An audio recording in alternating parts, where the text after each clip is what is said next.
Hello and welcome to Self Talk. I'm Rachel Astarte. Today, I'd like to talk with you about boundaries. Boundaries are a very tricky subject for a lot of us, but we all tend to agree that we need them for a healthy relationship. So let's talk a little bit about what a boundary is and what a boundary isn't. A boundary is a kind of energetic protection that we need in order to keep ourselves safe from a kind of response from another human being that may not be acceptable to us. We could have boundaries around the way we are spoken to, for example. We could have boundaries physically around what we're comfortable, how we're comfortable being touched or not touched. We can have boundaries around our privacy, content we wish to share or don't share. We can have privacy boundaries, even when it comes to our solitude or our downtime need, needing time to just be quiet and peaceful without other people around. There are many different kinds of boundaries. And we have them with anyone that we have any kind of relationship with. That could be a partner, a family member, a friend, a colleague. So boundaries are important, and we can all agree with that. Where we get a little fuzzy is how to create those boundaries. And we're going to talk about that in a second. Let's talk briefly about what a boundary is not. And I think that will help to understand how boundaries can be created in a healthy way. A boundary is not a wall. We don't put up walls between ourselves and other people. In fact, a boundary is quite the opposite. A boundary allows for better communication between you and another person. So a wall is something that we hide behind and something that we would create in order to keep ourselves separate from another human being. And that's not necessarily a healthy thing. Maybe in some toxic relationships, a wall is required, but that's not what we're talking about here. We're talking about healthy boundaries that allow relationships to thrive.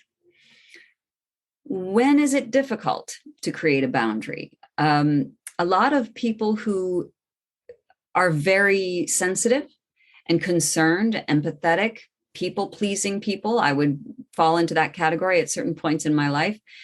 It's difficult to create a boundary because there are two concerns. One, on one end of the spectrum, is that we'll just hurt someone's feelings by creating a boundary. On the other end of the spectrum, we are afraid we'll be rejected entirely. The relationship will collapse, right? That's not necessarily what's going to happen if it's done correctly, if the boundary creation is done correctly. And we'll talk about how to do that as well. But what's very important to understand is that our need to create a boundary allows us to retain our energy so that we can give back in the relationship. So when we ask, for example, for solitude, right? And we say, I need a half an hour at the end of my workday to not talk to anybody. Please don't bother me. And there's your partner knocking on the door. Yeah, where's the vegetable peeler? I can't find it. And that's a boundary crossing, right? Because you've made it very clear that you need this time, but your partner isn't really honoring that. And that can hurt, right? So to express a boundary, we need to understand that there are two aspects of a boundary.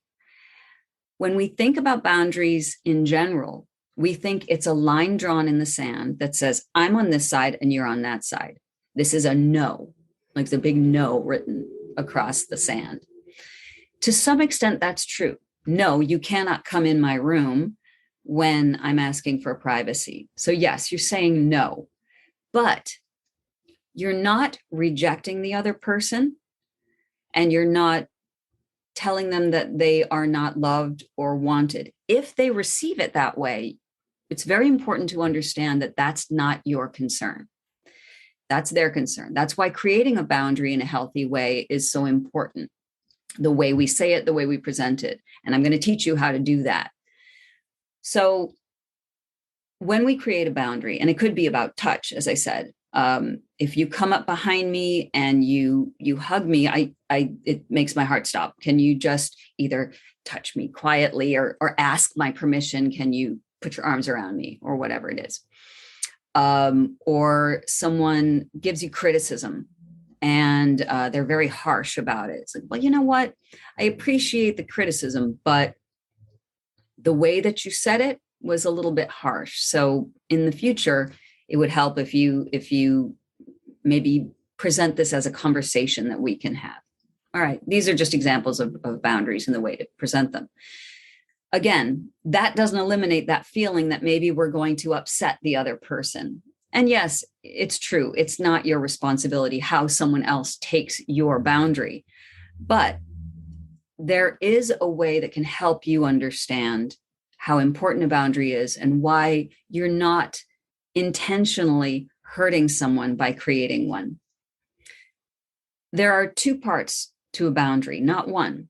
We often think it's just the one, the line in the sand, my energy, your energy. Don't cross this line. There's another aspect to it. So yes, you are saying no, but at the other end of this, the other part of a boundary is that you are protecting the other person as well as yourself. It's really important to understand this. Boundaries are in place for the benefit of both people. What does that mean? Well, if someone is honoring my boundary that they not yell when they talk to me, that's great. My energy is protected. If I let them yell at me and I just go, wow, that's just who they are, what's going to happen over time? I mean, think about it for yourself in your own life. What happens if you have a boundary that someone crosses on a regular basis? What happens inside of you? You feel rejected. You feel upset, angry, depressed. Depressed is the end of the spectrum, because what depression really is bottled up, unreleased anger. So it's very important to understand that when we create and enforce a loving boundary, we are then protecting the other person from our resentment, our anger, our passive aggressive discomfort that may occur as a result of our boundary not being honored. So boundaries are in place for the benefit of both people. And you can even present it this way. So this is what I want to make very, very clear. Boundaries are not just for you. You're helping the relationship get stronger by creating and enforcing that boundary. So what do you do when someone doesn't honor your boundary? A lot of times it's remembering to stay calm, remembering to stay grounded, and come from that clean and clear place in your body when you enforce your boundary. Remember when I said X, that didn't feel good when you didn't listen to me. So let's try that again, right? So you're honoring the fact that people are human. Maybe they didn't understand the boundary at first. Maybe you didn't make it clear enough at first. Whatever the issue is, the point is that you are stressing that you and this other person are in a relationship, and this boundary is important to you. And by them honoring that boundary, you're saving them from your upset. That's what's really at the core here. So try to keep that in mind the next time you consider what boundaries you need in your life.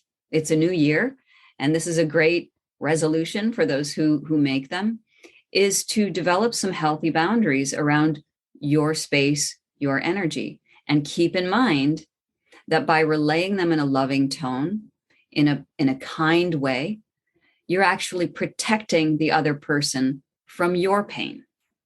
So it's not as simple as just saying no. It's saying no and yes, I care enough about this relationship to create this boundary to make sure that you are not at the other end of my anger and my rage. So I hope that helps a little bit with boundaries. And I do thank you for tuning in. Take care of yourselves, and I'll see you next time.